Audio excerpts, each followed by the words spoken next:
Thank you, Chair, and good morning to everybody. Following the discussion this governing body held last November, we today have the opportunity to examine further the role that the ILO is called to play in addressing the labour market impacts of refugees and forced displacement. And I want to add my words of welcome to yours, Chair, to our distinguished panellists this morning. I think what's important is that their presence will give us a real opportunity not just to define what the ILO's mandate dictates that we should be doing in respect of refugees and forced displacement, but also how that fits with what others in the multilateral system are doing. System coherence is one imperative, of course, but there's another one, and that's got to do with the interdependence of the different aspects of policy making in this area. Decisions taken at other levels will crucially influence the nature and scale of the labour market challenges that you, our tripartite constituents, will be able to address. But equally, a better understanding of how good labour market policies can be a key to integration and the realisation of the often very considerable benefits that refugees can bring to our economies and societies can also enhance the quality of such decisions and their conformity with humanitarian obligations, and thus help diffuse some at least of the miscomprehension and political constraints and obstacles to doing what we should in the face of intolerable human suffering.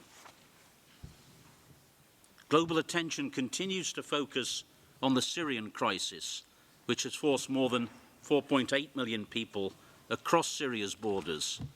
But it needs to be remembered that there have been many millions of refugees in other parts of the world for very many years, decades even. At the present time, there remain over 4 million refugees in sub-Saharan Africa, 3.8 million in the Asian Pacific region, and many more in Latin America and elsewhere. Clearly, this is a global challenge and it needs global solutions, and a responsibility lies, I believe, with the international community to help ensure that there is an assumption of collective responsibility in responding effectively to the challenges. We have to ask ourselves, are we doing well enough? And we really do have to be in this together. It cannot just be a few countries that by accident of geography bear the full weight of this crisis. Now, I think it's true to say that since our November discussion, the international community has come a considerable way in recognising that policy responses to the crisis need to go beyond providing food and shelter to those displaced.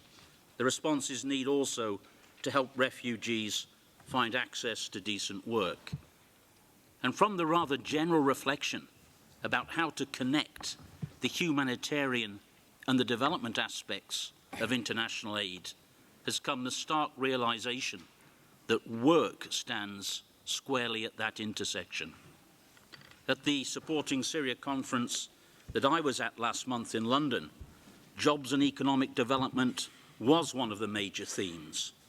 At the same time, donor financing of the livelihood section of the Regional Refugee and Resilience Plan for countries bordering on Syria has accelerated significantly. And at national level, the Jordan Compact, for example, stresses the need to boost employment opportunities for refugees and nationals alike. And it seems to me all of that engages the responsibility of the ILO and of all of you here represented in this room. Let's not hide our faces from the fact that these issues are complex, they're difficult, but we have to work on solutions that increase pathways to decent work opportunities for refugees as for all other workers. And this based on our universal commitment to international labour standards, and particularly those conventions with a direct bearing on the issues that we are discussing today. We need to improve our knowledge, we need to improve our understanding of the crisis situations arising from the Syrian situation, but in other regions as well. And lessons learned from the field are going to play an important role in future dialogue, as will strong partnerships in sending and receiving and transit countries. So let me conclude by saying that the ILO welcomes our closer collaboration with member states, with UNHCR, with the IOM, and with all other UN agencies working in this area. We're working to review and strengthen our Memorandum of Understanding with the UNHCR. We will continue to foster closer cooperation between the Global Migration Group and the Global Forum on Migration and Development, and we'll hold an event at the World Humanitarian Summit in Istanbul in May. And we are among the agencies contributing to the UN Secretary General's report on addressing large movements of refugees and migrants that will be published in May as a contribution to the major UN summit in September in New York. And let me close by underlining what seems to me the critical significance of that summit as a reference point and a beacon for all of our efforts. It seems to me to be the opportunity to create a new deal in the multilateral system's efforts to deal with the issues that we have on the table before us today.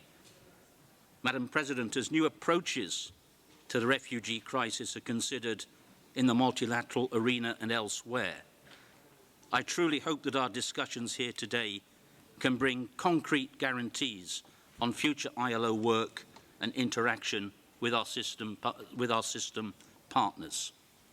We're living in a moment of some drama, and I think that the ILO's founding commitment to social justice, to be there where the most vulnerable in our world of work are suffering, makes this discussion absolutely vital.